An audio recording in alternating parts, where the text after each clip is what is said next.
Netflix has taken over our homes in recent years, providing endless entertainment at our fingertips. It is one of the best ways to watch lesbian movies on Netflix. Massively increased the number of lesbian movies and TV shows to air on its platform, including many original series. We are delighted to see more representation of lesbian and queer couples on TV. To save you time without having to go through all the possible options, we've put together a list of the best lesbian movies, documentaries, and shows to watch on Netflix right now. Blossom, Topaz, break it up. Bite me, Moose.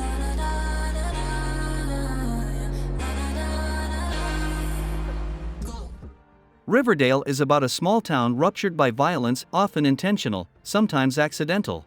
While navigating the troubled waters of sex, romance, school, and family, teen Archie and his gang become entangled in a dark Riverdale mystery. The kids desperately try to claw their way out from the paths their parents set them on. After 2 seasons, Riverdale ships Cheryl and Tony into one of the show's most romantic relationships.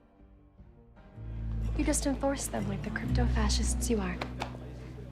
Come on, TT. Just heat it up at 300 and leave it in for 35 minutes. Thanks, Karen. It's my take on Mexican lasagna. Great. Jeff and I can't imagine what you're going through.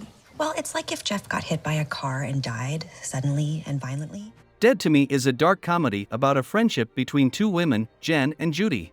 Jen meets Judy in a therapy group for bereft spouses as she's mourning her husband, who was killed by a hit-and-run driver. The two embark on a wild roller coaster ride that involves a bunch of twists and turns, and in the process, Judy meets Michelle, with whom she embarks on a romantic relationship.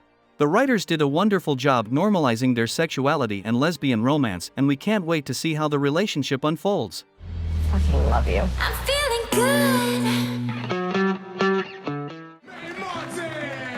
Hi guys, I'm from Canada. I came over in a canoe recently with Celine Dion. Feel Good is a refreshing comedy drama series that follows the relationship between George and May's romance in London. May is a recovering addict and stand-up comedian who meets George, a repressed middle-class English woman, at the comedy club where May performs. The pair begin dating, and as the series progresses, they encounter various relationship struggles that they have to overcome. And quiet. What do you want to know? Everything? I just can't forget.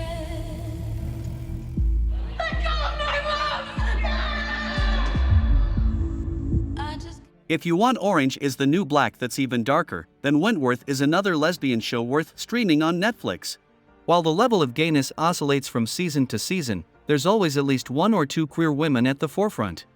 It's a good show with a mix of complex and multi-dimensional female characters trying to survive in prison. A monster, but even monsters have a weak spot, Mr. Fletcher. She's playing all of us. She tortured an inmate into silence, for fuck's sake. Will always provide a safe and trusting haven for my patients. Gypsy is a psychological thriller about a therapist in New York, Jean, who has a successful practice and a life that seems picturesque. Jean begins to develop intimate and illicit relationships with the people in her patients' lives that begins to blur her professional and personal life. She descends into a world where reality and the forces of her desires are disastrously at odds, and her actions begin to impact her life and the lives of those around her. Does it make you feel powerful to manipulate people like this? I'm afraid our time's up.